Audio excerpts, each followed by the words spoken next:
But what I do find interesting, actually, I don't know if I would ever buy any of it, but it's like the NFT market, which is they're called non-fungible tokens. Basically, the first time I heard about, and I don't know what definition you have of NFTs. That you can I'll let you read that after I just say this, because the first time I ever heard about NFTs actually was when I remember scrolling and I just saw this account on Twitter called NBA Top Shot, and they were they're talking about NFTs. Oh, own this highlight or whatever. So it was different NBA highlights of big moments. I was so confused as to, I'm like, why would anybody want to own a highlight? I could just screen record it and I have the highlight.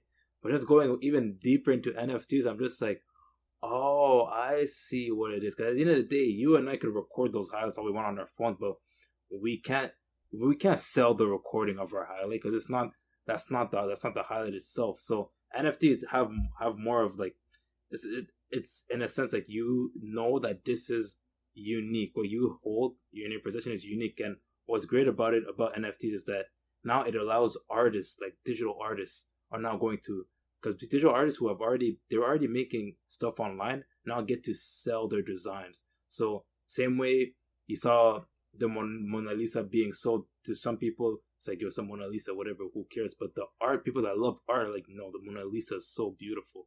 So same way we do that in the real world physically, digital artists are going now online selling NFTs of their art, and I'm like, and selling it for millions. Like, it's crazy. So I found the NFT market, I find way more intriguing and interesting than obviously the crypto market.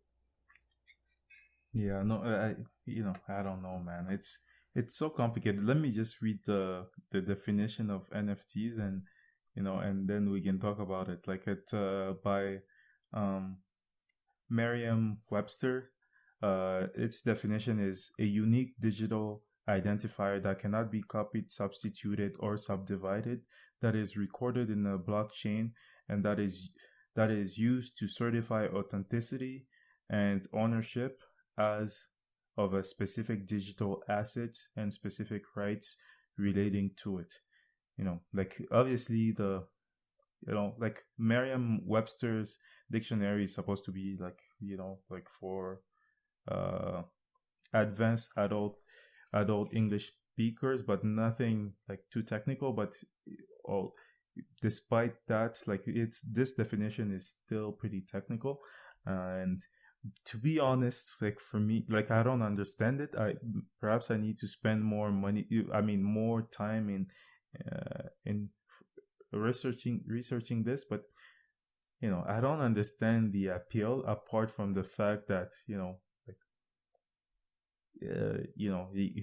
can sell it you can buy it for some amount of money, and a few years later you can sell for a profit. But apart from that, I don't understand why people are into this, but like, just the last point here is that, like, what it's what's been interesting in this episode is to know that, like, you're like a believer in blockchains and blockchain technology, and that it's something I didn't know. But yeah.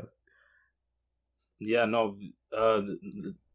So interesting thing about the NFTs too is that, so because you have basically a way in which people can make passive income, because if you create, like, you can create your own NFT or whatever, you sell that NFT, and in certain cases you actually, there's a royalty on that NFT. So when that NFT gets sold to somebody else, the original owner of the NFT makes like whatever, how much percent you make. So now the money, you can make passive income off NFTs. But I think a good way, in a way I would see most of the value in NFTs, because there's also there's very like stupid NFTs, but like the ones that I would love is like obviously the digital art, or even now I'm seeing photographers going to NFTs, so they're putting their pictures and selling them as NFTs, which is very interesting, because what happens a lot on social media is the pictures of photographers just gets taken and reused and reused and reused,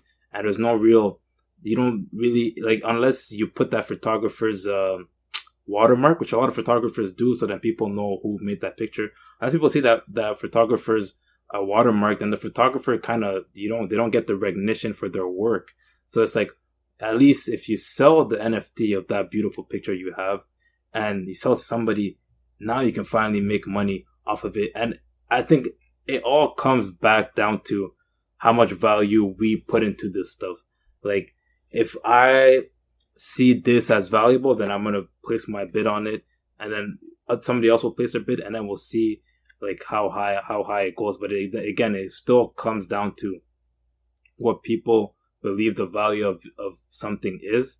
And I think if you're buying, like for me, if I were to buy digital art, it would be purely for me, as like, I just want to own it. Like, it's a beautiful art. I believe in it. Same way in real life, you buy art, you put it in your room. Like the one behind me, like you could put it in your room. It looks nice. It's a nice thing to have. It's not like I'm gonna go and sell this art to somebody else. It's mine to store because it's a beautiful thing to have. So I think what's interesting is that one of the original digital artists of NFTs, his name is Beeble, something like that. He's the one that sold like for like millions and millions. He decided now, like every time he sells digital art, he sends also like the people who bought it like a certain package, and it has the art like framed into this digital like frame, so like they can kind of see like the art. Like it's so nice. And he's adding value to RDA's art, and that's something anybody could choose to do as the owner of the NFT. But I see a lot of ways this market can go.